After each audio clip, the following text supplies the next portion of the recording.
ఒక 10 years క్రితం ఇక్కడ ఒరిస్సా మధ్యగూడ మునిగూడ నుంచి లోపలికి వెళ్తాయి. ఒక 2 కొండలు ఎక్కి దిగితే ఒక గ్రామానికి వెళ్ళాలి సేవకుడు. మహా అయితే 28-27 సంవత్సరాల వయసు ఉంటాయి. వివాహమైంది, 2 చిన్నపిల్లలు ఉన్నారు. తనున్న చోట ఒక ఆరాధన జరుగుద్ది, 2 కొండలకి దిగి అవతల ఒక ఆరాధన జరుగుద్ది. వెళ్ళాడు సాయంత్రం. తెల్లవాసరికి వచ్చి వెళ్ళి రాలేదు, 10 అయిపోతుంది రాలేదు. పాస్టర్ డౌట్ వచ్చింది, వాళ్ళు కౌరు పెట్టింది, అయ్యగారు ఇంకా రాలేదేంటి. అదేంటి తెల్లరగట్టి వెళ్ళిపోయారు కదా. ఇటు నుంచి వీళ్ళు అటు నుంచి వాళ్ళు ఎత్తుకుంటా వస్తున్నారు. మనసు వేడి చింకిస్తుంది.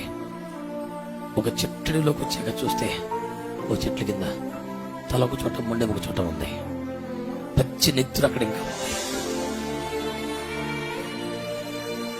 క్రైస్తవ వ్యతిరేక తీవ్రవాద భావాలు కలిగిన వారు చంపేశారు.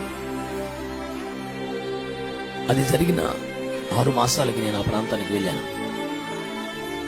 అక్కడున్న మన సహోదరులు సేవకులు 2 చంటి పిల్లలతో పాటు అమ్మాయిని తీసుకొచ్చారు. అన్న మొన్న చనిపేశారు పాస్టర్ గారిని, ఆయన భార్య పిల్లలన్న. వాళ్ళని చూస్తే నాకు దుఃఖం పొంగుకొచ్చింది. ఏమని ఆదరించాలని నోరు పెగలేదు, కళ్ళంట నీళ్లు ప్రవాహంలో వచ్చేస్తున్నాయి. అమ్మాయి దగ్గరికి వచ్చి ప్రార్థన చేయండి అయ్యా. ఏం ప్రార్థన చేయమంటావు అని అడిగాను. ఆమె మనసులో ఏముందో, అసలు ఏం ఆశపడుతుందా, ఏం చేయమంటావమ్మా అంటే,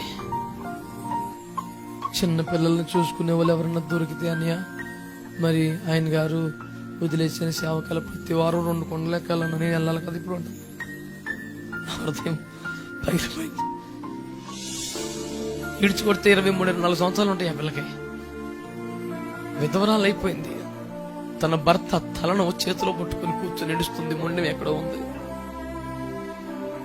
2 చంటి పిల్లలు ఊళ్ళో పెట్టుకుని ఏమని ప్రార్థన చేసి బిడ్డ అంటే, మొన్న ఈ చిన్న పిల్లల్ని ఎవరైనా చూసుకునే వాళ్ళు దొరుకుతాయా, నేను ప్రతి వారం 2 కొండలే వెళ్ళి రావాలి కదని, ఆ బిడ్డలను చూసుకోవాలి కదని, నన్ను చల్లారిపోతారని. ఎందుకు బ్రతుకుతున్నారా? కేవలం దేవుని రాజ్యం వచ్చింది. నా జీవితానికి ఆధారం ఏంటని లేదు, నేను అడ్డ బతకాలని లేదు, మా అమ్మ నాన్న ఏదైనా చేయాలని లేదు, నాకు నెక్స్ట్ లైఫ్ ఫ్యూచర్ ఏంటి, నాకు ఏదైనా తోడు నీడ కావాలి. నా బిడ్డలను చూసుకున్న వాళ్ళు ఒక్కరు దొరికితే నమ్మకస్తులు. నేను రేహిం బాబులు ఆ విశ్వాసులు చల్లారిపోకుండా అసలు మళ్ళీ ఆ దారికి వెళ్తానికి భయపడాలండి. ఎంత పెద్దల మగోడైనా ఒక ఆడబిడ్డ పిల్లలను చూసుకుంటే నేను వెళ్ళిపోతాను ఆదివారం సాయంకాలం అంటుంది.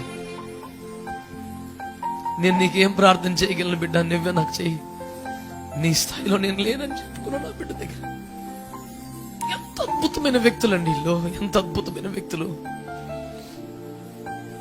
దేవుడు కంచె తీసి వేసిన అడవి పందులు పెళ్లగించేస్తున్న, దారిపోయి వాడు కొమ్మలు ఇచ్చేస్తున్న స్వరం కూడా తగ్గలేదు ఆ బిడ్డకి. ప్రతిష్ట సమర్పణ పెట్టు పక్కన స్వరం కూడా తగ్గల. కనీసం బతికితే అట్ట బతకాలండి, బతకాలండి. బతికితే ఆ బిడ్డ ముందు తలంచాను నేను, నా తలంచాను ఆ బిడ్డ ముందు. అమ్మా నువ్వే మా కొరకు ప్రార్థన చేయాలి, నీకేమైనా సహాయపడగలిగితే మా బతుకది 10,000, నువ్వే మాకు ప్రార్థన చేయాలంటే. అమ్మో ఇగర అలాగనకండి అనియా, మాయకమైన బిడ్డ, దానికి ఏం తెలియదు ప్రపంచం. ఒకటి తెలుసు, మా ఆయన గారు మా పాస్టర్ గారు చనిపోయినంత మాత్రం అక్కడ సేవ ఆగకూడదు. ఈ త్రోవలో వెళితే ప్రాణం పోగొట్టుకున్నాడు, ఆ త్రోవలో నేను వెళ్లాల్సిందే నా బిడ్డల కోసం. స్కూల్తో 500 మంది ఉంటారు, అక్కడ 10 మంది ఉంటారు. వాళ్ళ కోసం లైఫ్ రిస్క్ చేస్తుందండి. అలాంటి వాళ్ళ దగ్గరికి వెళ్ళి చూసి వస్తే చాలు, మన ఆత్మ బలపడుతుంది సేవలో. ఏం మనం ఎక్కడికి వెళ్ళక్కర్లేదండి ట్రైనింగ్ కి, ఒక్కసారి అలాంటి చోటుకి వెళ్ళి వస్తే చాలు. కావలసినంత రోషం, కావలసినంత సిగ్గు కూడా వస్తుంది.